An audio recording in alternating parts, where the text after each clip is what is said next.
ishim dy gjenerata të ndryshme krijuesish, edhe ai tregonte jetën e tij të vështirë. Një histori me drejtor Agollin se s'ka shqiptar që ta ketë takuar dhe mos tregoj diçka prej tij. Po me drejtorin dhe kemi udhëtuar edhe në Durrës, edhe në Ulqin, edhe nuk është se ka qenë një takim i vetëm. Drejtori kishte atë brengën që 4 romane ishin ndaluar në atë kohë, kryetari i Lidhjes Shkrimtarëve. Apo brengën e familjes tij.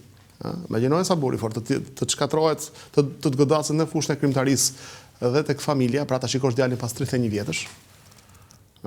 Ja takoi kur vajti në Moskë. Pikërisht. Edhe kishte një dramë shumë të madhe që e mbante gjithmonë për vete, nuk e ka bërë publike.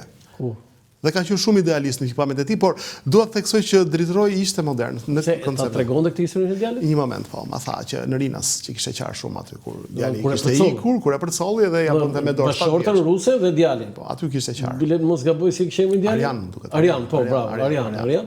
Dhe kishte qarë. Kishte qarë shumë. Aty ishte momenti që kishte qarë, se ishte nervoz në makinë gjatë gjithë kohës dhe pastaj aty kishte qarë. Dhe kur unë shikoj që dalin njerëz pa përgjegjshëm.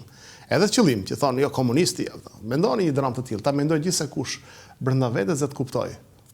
Të kuptoj se çfarë peshë ka mbajtur. Që shen drejtorin komunistit, po me shat drejtorin komunist aty.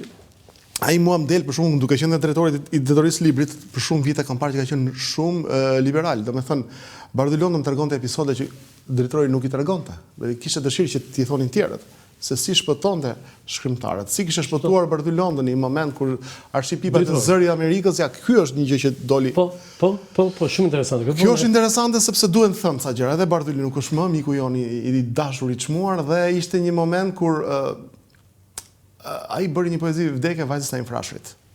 Dhe ai kishte bërë komplet aludim për vajzat e bllokut, po. Edhe i thoshte doktorët për një puçër çojnë vajzat në Francë. Edhe drejtori bëri 2 hapa i tha, "Hiqe fjalën doktorët, se del hapur tha, mehmurët. Mehmurët është një gjuhë e vjetër, mjekët popullor." Edhe ajo e shpëtoi poezinë, megjithse u bë zhurmë. Kurse rasti tjetër më i rëndë që ka qenë kur zëri i Amerikës merr në analizë nëpërmjet arshipipës zhvillimet letrare në Shqipëri. Dhe ai thotë, Arshiu, që në Shqipëri do të ndodhin ndryshimet më dha, sepse ka dalë një libër si ta qetësoj detin i poetit Bardhylondo, i cili ka krejt hapur thotë tranzicionin që po sonte hapjen e madhe. Dhe ishte kështu që ta arrestoi direkt. Po arrestoi. Ta shkrije. Unë vinë mëngjesa, nuk e dija tha që gjithë kolegët e mi në lidhjen e shkrimtarëve dëgjonin zërin e Amerikës. Unë nuk e dëgjoja. Edhe po më shikonin kështu me sy që po shkoja drejt fundit. Më thiri drejtori, tha, edhe më vuri letrën e ATSH-s. E lexova, tha, vetëm ma shtyu me bryl. U bëra, unë tha, mendova vajzat, mendova nënën, çfarë do bëhet? I tha, mos u shqetësoj, i tha drejtori, tha, do ta interpretoj tha sikur kështu armiku kërkon që të bëj kundër njerëzit të godasin me emrat më kështu dhe këtë bëri dhe s'pata pasoj. Shumë e bukur kjo. Kështu e shpëtoi, ë? Kështu e ka shpëtuar. Armiku do dhe kanë thënë dhe na bën insinuata. Po drejtori nuk i përmendte këtë gjë asnjëherë. Asnjëherë. Që ka shpëtuar njerëz. Nuk dua të ngrej një piedestal të paqen, po ai e ka këtë rol, e ka këtë peshë. Më mbetet vetëm të them të lundgoja Ermir që the këtë fjalë për drejtorin e madh. Po duhet i themi se kanë qenë realitete. Po. Foto tjetër? Këtu. Këtu jemi në Bukuresht. Me Marien, me Marien e Lazgushit, po. Po për Lazgushit?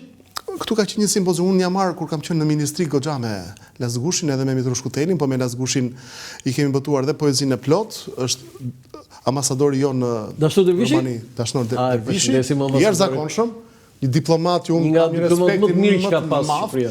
Dhe i pazëvendësueshëm ndoshta. I pazëvendësueshëm. Dhe ku ka qenë? Në Greqi, në Itali, në fin shumë europian edhe i gjitha. Domethënë, nëse ke një ambasador të tillë. E ke lexuar kujtimin? Po sigurisht. Ple që kemi folur edhe me orë të tëra në Bukuresht. Edhe nothing po.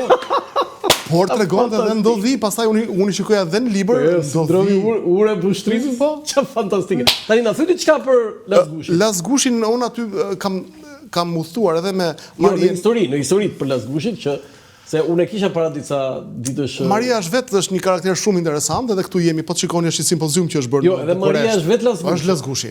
Është Lazgushi komplet. Është brumosur me tiparet e teatrit. Me Maria kemi ecur në disa rrugë ku më tregoi edhe një shtëpi ku Lazgushi kishte qëndruar atje, afër Hotel Kapitolit. Po?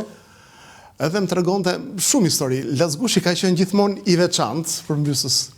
Edhe tregonte atë kur kishte ardhur Lazgushi nga studimet që kishte diferencë, kishte kontratë shumë të madhe me ambientin në Shqipëri.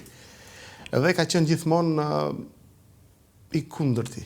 Ne do të flasim i kundërti, ai që është përplasur haptazi për kohën e tij ishte Lazgushi, që pranoi heshtjen, për të mos shkruar në skem.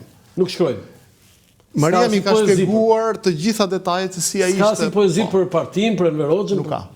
Ama u mor me përkthime. Gjeti formën edhe mjetin për të thënë që un jam.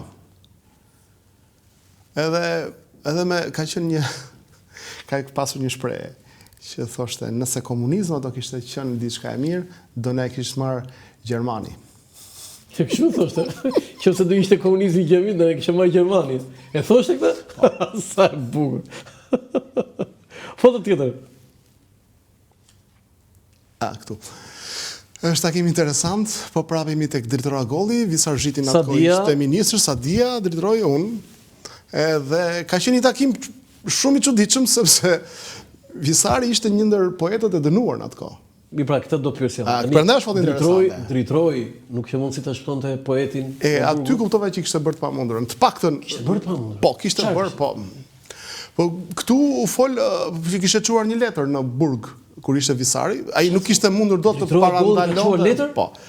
Aty nuk kishte mundur dot ta parandalonte arrestimin e Visarit. Visari ishte bërë një dosje shumë voluminoze. Ishte bërë një dosje shumë voluminoze edhe ishte sulmuar nga gjitha anët.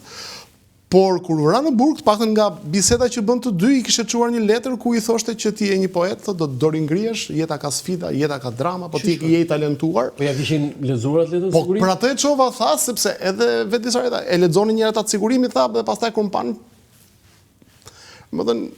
ishte një opinion pak ndryshe. Je poet i talentuar, ti do dish të ringrihesh, jeta ka sfida, po ti do rikthehesh në kuptimin gjëra të tilla që i dha një mesazh thjesht. Kemi edhe një veçanti sepse drejtori nënën e kishte nga Kolonja. Visarit nënën e kishte nga Kolonja dhe unë nënën e kam nga krajina e Kolonjës dhe sikur u bashkuam, ashtu e filluam bisedën. Dhe Sadia një grua e jashtëzakonshme, Visari kishte babai nga Skrapari dhe Po. Aktor shumë i njohur edhe Skrapali, edhe thoshte. Edhe ja themi, dhe edhe thot, vajti të shtëpit atje. Ato të rrënuara, mori një qes, një çantë, edhe mori gurd atje dhe i ka marrë gurd në Amerikë, të shtëpisë vjetër. Visargjiti ka bërë. Është për mua ka të karakterin e Skrapaliut edhe të kolonjarit, se nuk ju mbet edhe tipari kolonjës, se janë vende që ngjajnë shumë. Njësoj jemi ne me kolonja. Kolonja njësoj, dhe përmet, kolonjës, Korç. Ai pelgës. Arsi e Korçës njësoj. Dhe një moment drejtori i tha që mbaj mend nënën që më erdhi, sepse nëna e Visarit i ka dalë edhe kadares dhe është interesuar pra nëna e Visarit i vajt. Që mos e ta liron. Po mos, i kishte vajtur drejtori. Dhe çfarë i tha drejtori? Me sa di nga biseda kishte thënë që nuk kam çfarë bëj më. Pra, ai ti kishte vajt një dosje e zezë. Në ishte bërë dhe batuta për Enver Hoxhën të forta, imagjinoj plus poezit edhe plus di që ka qenë edhe një shok i tija i fakultetit që ka qenë pjesë që ishte folur për të. I sigurimit? Ndoshta po. Dhe ai njeri e ka takuar Visarin e ka spionuar shoku i fakultetit? Një ndër, se ka pasur shumë. Po një nga ata ishte shok i kursit i sepse mbaj mend nga shoqëria e tij që unë i kam njohur një pjesë të madhe. Këti shokut i mbani qëndrim të gjithë. Edhe ai njerë që ka ardhur në zyrë ministri për takuar një shokun e tij të shkollës. Po thoj që është shkrimtar i njohur. Jo. Ishte një person anonim. Jo. Ishte mësues. Po mësues ka qenë. Mësues. Po mësues gjuletësia. Po tash i bie po. Ai i spionoi Visarin? Një ndër këta. Po ai që e futi burr. Me kokë. Kjo është historia që di unë se më mirë se kushdo i di Visargjiti. Studenti, ë? Po ishte edhe një shok. Shiko, po aty informacioni ballafaqoi. Pra nuk është se ti thoje diçka dhe ti duhet ballafaqohesh me. Ti si edhe studios, më thojnë çik tani kush i spiononte shkrimtarët? Si funksiononte ato? Ke gjetur ti emra shkrimtarë, studiusish, etj që kanë bërë këto gjëmat ndaj kolegëve? Për fat të mirë dhe të keq, unë kam qenë i pari nga drejtuesit që doli një konvent e parlamentit tonë që u ratifikua me atë të Bashkimit Evropian që kanë botuar pothuajse të gjithë autorët. Të gjithë autorët e përndjekur. Të përndjekur, shkrimtarët e përndjekur. Po, ishte normë, ishte rregull. Okej, shkrimtarët e përndjekur ne pak a shumë njohim, por ne nuk njohim spionët e shkrimtarëve të përndjekur. Po, një herë i kam mbajtur, kur ishte ministër, mua më vjen një kartel. Po? Edhe, po, Visari, ndeti po ai, edhe ministër, edhe në çdo funksion që ishte. Ose edhe ministër disa muaj e lanë. Po duheshë bërë ajo. Nese. Edhe unë i vajta ishte një kartel, më duket numër 3 kartel, dhe tregonte kush ishte marrë në pyetje, pa shokët, që merresh në pyetje, këtu nuk ke mëkat kur të thrasin pyetje. Dhe kush ishin ata që e kishin spinuar? Ishte njëri quheshe Mali, tjetri quheshe Peneli. Tashi Mali dhe Peneli? Po. Shqiptar këtë? Nuk e di. Kur unë i shkova, si kisha bërë një zbulim. Edhe i them Visar, kam zbuluar këtë. Më vjen rastisht mua, se drejtor. E di tha. I di gjitha, e tha. Mos ke merak, e di tha. I di gjitha, tha. Tani edhe një herë, po ta ribëj pyetjen. Ti di emrat e shkrimtarëve që janë goditur, që janë persekutuar, janë marrë dhe me veprat e tyre. Janë marrë dhe me veprat e tyre. Po, janë marrë.